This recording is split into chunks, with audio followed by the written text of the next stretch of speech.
आपके सामने पहला प्रश्न आ चुका है। 6 सेंटीमीटर भुजा वाले वर्ग का परिमाप क्या होगा। तो आपके सामने एक वर्ग का चित्र भी दे रखा है और आपको यहाँ पर एक भुजा जो दे रखी है वो 6 सेंटीमीटर की दे रखी है। तो इस वर्ग का परिमाप क्या होगा। तो सबसे पहले एक भुजा वर्ग की विशेषता क्या होती है। वर्ग की चारों भुजाएं जो होती है समान होती है।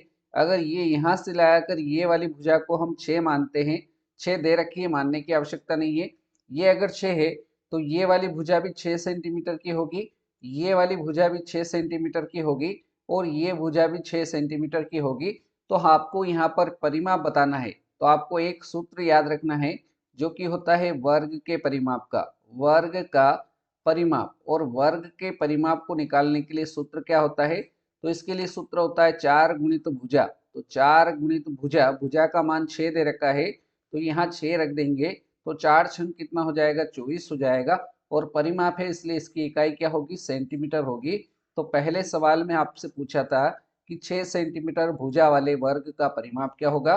तो आपका राइट आंसर 24 सेंटीमीटर हो जाएगा, जो कि हमारा ऑप्शन डी में दिया हुआ है। तो पहले सवाल का जो राइट आंसर होगा ऑप्शन डी हो जाएगा। आया समझ में। चलिए अगला सवाल देखेंगे, सवाल नंबर 2। सवाल नंबर 2 में आपको बताना है सम संख्या का घन सदैव कौन सी संख्या होती है। सम संख्या का घन सदैव कौन सी संख्या होती है। तो इसको उदाहरण से हम समझते हैं। पहली जो सम संख्या होती है वो 2 होती है। इसका यदि घन करते हैं तो पावर 3 होगी। और 2 का क्यूब जो होता है 2 की घात 3, इसका मतलब 2 गुणित 2 गुणित 2। इसका 3 बार गुणा करेंगे तो 2 दुना का 4, 4 दुना का 8, मतलब 8 आता है, जो कि आपकी कौन सी संख्या है, सम संख्या है। ठीक है।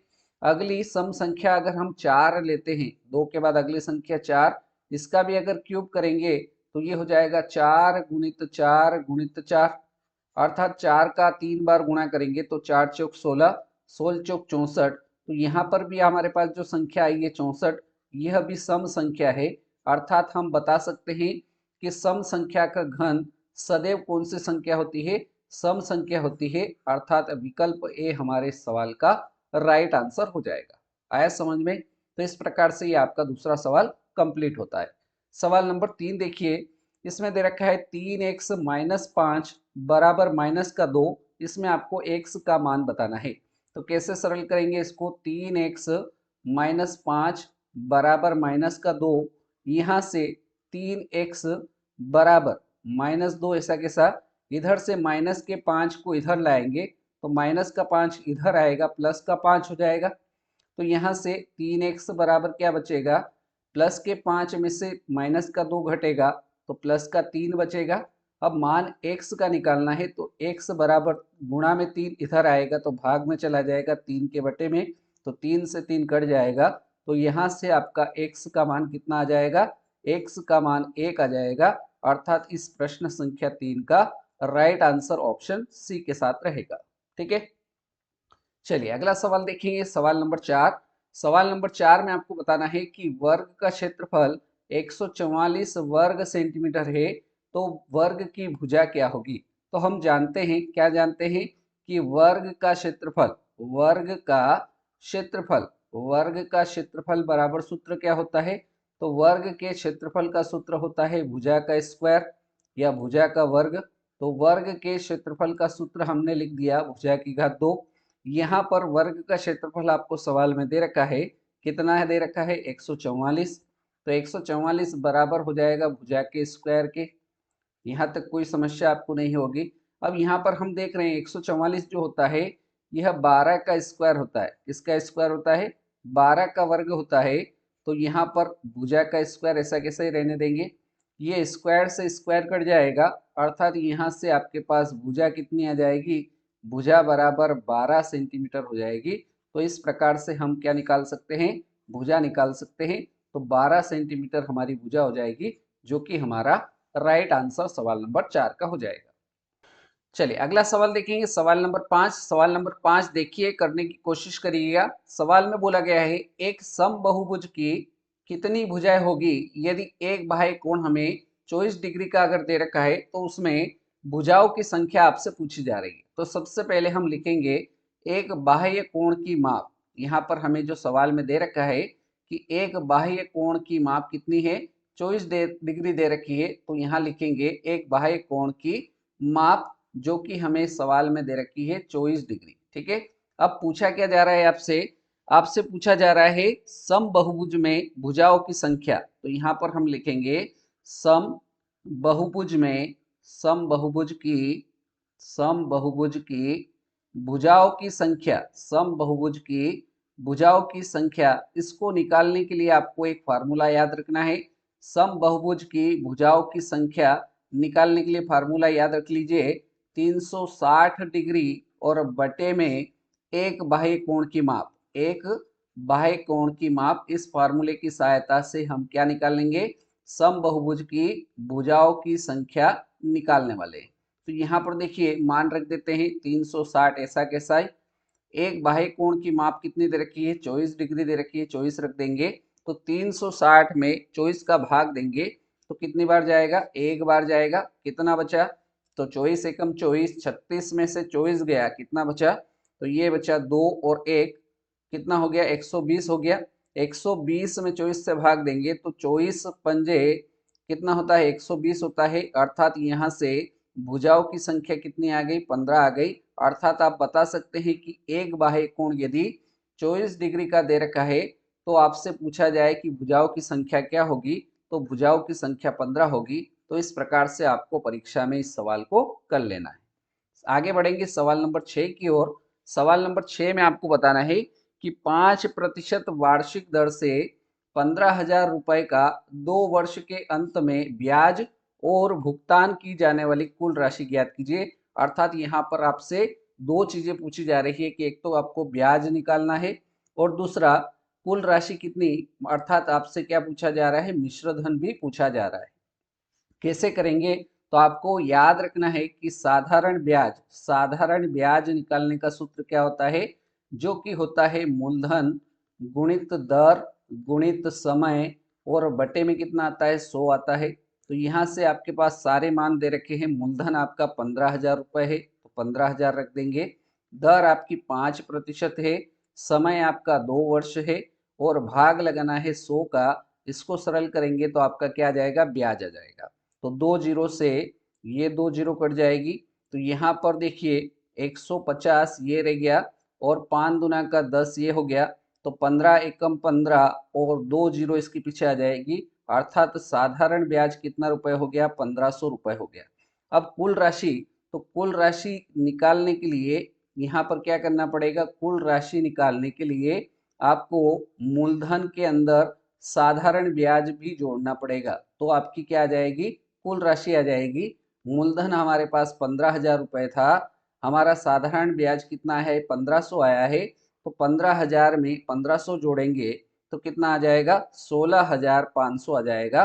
तो इस प्रकार से 16,500 रुपये ये आपका क्या आ जाएगा, मिश्र धन आ जाएगा, जो कि हमारे इस सवाल का करेक्ट आंसर हो जाएगा। ठीक है, तो इस प्रकार से सवाल नंबर 6 कंप्लीट होता है।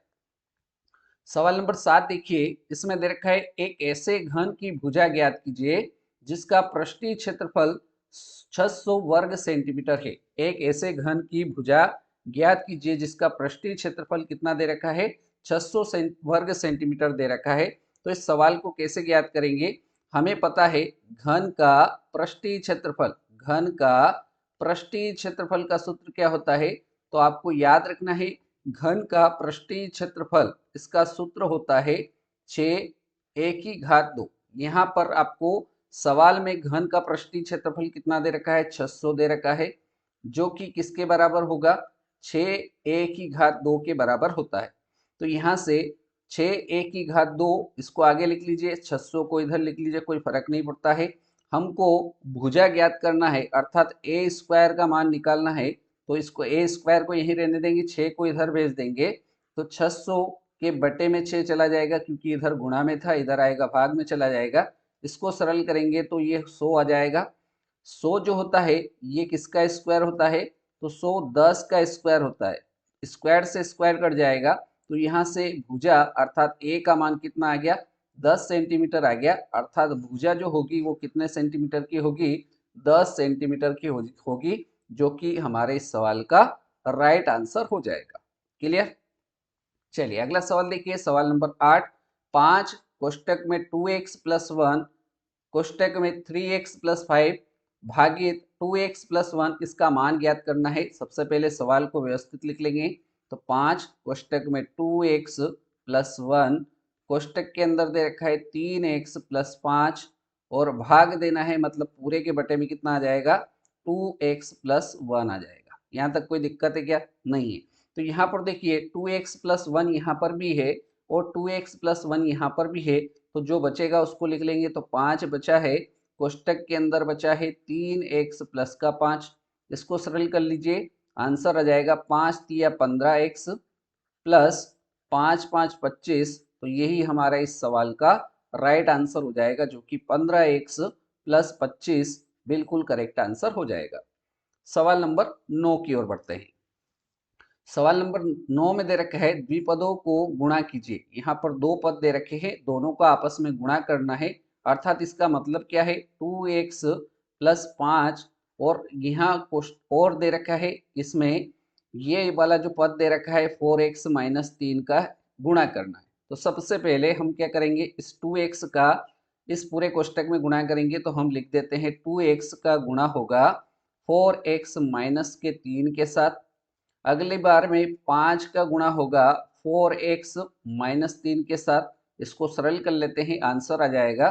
तो 2 का गुणा 4 से, 4 दूना का 8, x और x का गुणा होगा x स्क्वायर हो जाएगा, बीच में माइनस से माइनस लगाएंगे, 3 दूना का 6 और इसके साथ में x है तो x आ जाएगा, प्लस 5 का गुणा 4 से होगा तो 5 चौक 20 और इसके साथ में x है तो x रहेगा, प्लस माइनस माइनस होगा, 5 तिया 15, इसको सरल कर लीजिए, आंसर आ जाएगा। तो ये 8x की घात 2, यहाँ पर 20x में से 6x घटेगा तो कितना आएगा, 14x आएगा, जो कि प्लस का होगा, माइनस का 15। यही हमारे इस सवाल का राइट आंसर हो जाएगा। 8x की घात 2 धन 14x धन माइनस 15 इस सवाल का करेक्ट आंसर हो जाएगा।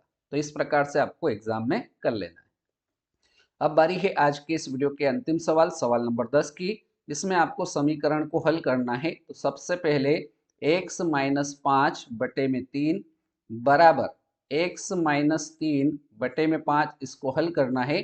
तो क्रॉस मल्टीप्लाई करेंगे तो 5 का गुणा होगा किसके साथ में, x माइनस 5 के साथ, बराबर 3 का गुणा होगा x माइनस 3 के साथ, तो 3 का गुणा कर देंगे x माइनस 3 के साथ। करते हैं गुणा को। तो 5 का गुणा x में होगा 5x रहेगा, माइनस से माइनस लगाएंगे, 5 का 5 से गुणा 25 हो जाता है, बराबर 3 का x में गुणा 3x होगा, माइनस 3 तिया 9 हो जाएगा।